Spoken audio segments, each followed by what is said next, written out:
The wave of the age of smartphones in the past 2 decades was enormous and brought about immense changes to not only future advances in technology, but to society entirely.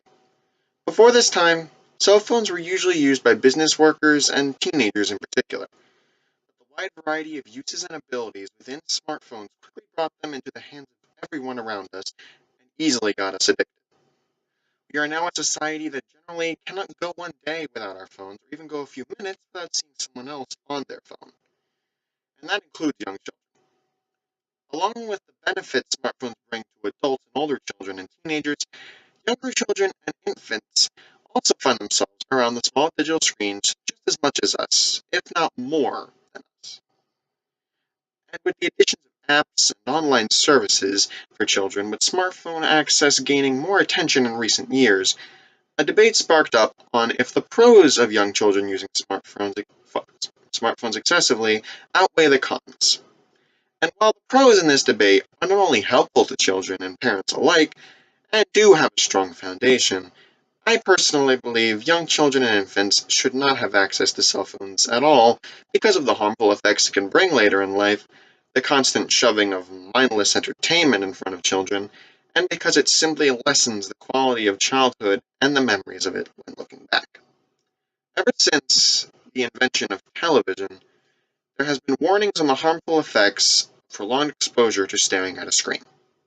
And ever since the invention of cell phones, there was almost a paranoid fear of radiation issues from the somewhat unsafe usage of radioactive materials in the first cell phones.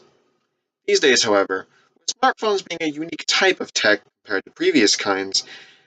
there are a whole new string of harmful effects that can occur from overuse, especially for young children and infants.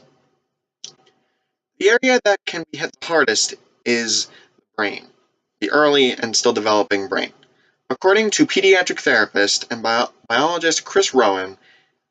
he states that simulation to a developing brain caused by overexposure to technologies, cell phones, internet, iPads, TV,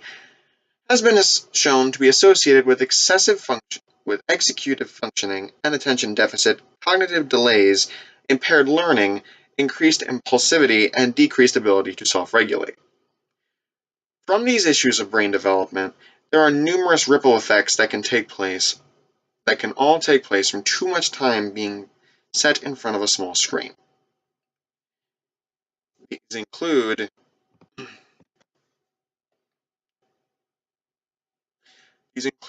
adding to a possible attention deficit disorder from just taking in whatever is shown to children without truly putting thought towards what they are seeing after some time,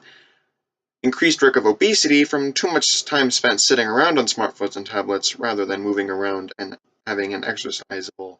energy,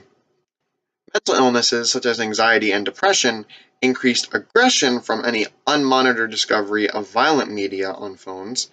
and even getting addicted to smart technology as a whole and not being able to function normally without it. The early years of one's life must always be treaded on lightly, trying things slowly and ensuring their development and overall growth isn't inhibited in any way. The addictive culture we have to our cell phones have just as easily spread to our children, and we have forgotten to check what is safe for our children simply because of the convenience of a phone to entertain kids. And while the previous statements on health issues that can arise from smart device overuse are true, very little are targeted towards what is being shown to the children. That's because this is the most divided area in the pros and cons of this subject, the entertainment and what passes for entertainment on a cell phone to children. There is an almost unlimited amount of ways one can entertain a child through their phone, from kids' TV being streamed online, to infant or young child-specific apps that can provide the same level of education value and stimulation as some school or daycare services on some levels. There is even a resurgence of old computer and CD-ROM games from previous generations making their way to smartphones that can enhance children's minds and imaginations in the very same ways that we did many years ago. In that aspect, any parent who uses many of the quality apps and services to entertain their children, such as Nick Jr. and Disney Jr., are using the smartphones to their fullest to help a child's mind rather than throwing whatever they find on smartphones at them in the hopes it will keep them occupied. For every high quality source of children's entertainment online, there are perhaps a dozen or so more of low quality, mind numbing, and sometimes even inappropriate sources of children's entertainment, designed solely to trick parents into showing these programs to children for a way of quick profit or quick popularity that ripples into more parents showing more of their own children these programs. Especially on major social media sites like YouTube, there are dozens of odd, strange, and even downright disturbing videos that are supposedly aimed towards kids, but in actuality are shown to make even some full grown adults uncomfortable while watching. As with looking for anything for a child in terms of entertainment, a parent or guardian needs to make sure it is suitable for children. But these days, an extra amount of care and attention is needed to make sure that what is found isn't simply suitable for children from the first look. Looking back on my own experiences growing up as one of the last generations of children to grow up without a smartphone, and the changes and attachments I've seen in myself having a smart device now, I see myself as very lucky for not having smartphones then. I remember a childhood that had vivid memories of being with friends outside and inside, riding bikes or playing sports. And what time was spent looking at a screen, whether on TV or on a computer, there was always the seal of approval from major networks and creators to make sure that the shows and games I watched were appropriate and in many cases helpful to my growth, education, and overall development of my personality. But now, as an adult who has seen multiple nieces, nephews, and younger cousins come into this world and grow up, I can see these moments are not the same as they were, mostly due to the shaded glare of a smart device. There is so much more technology in the lives of my younger family members,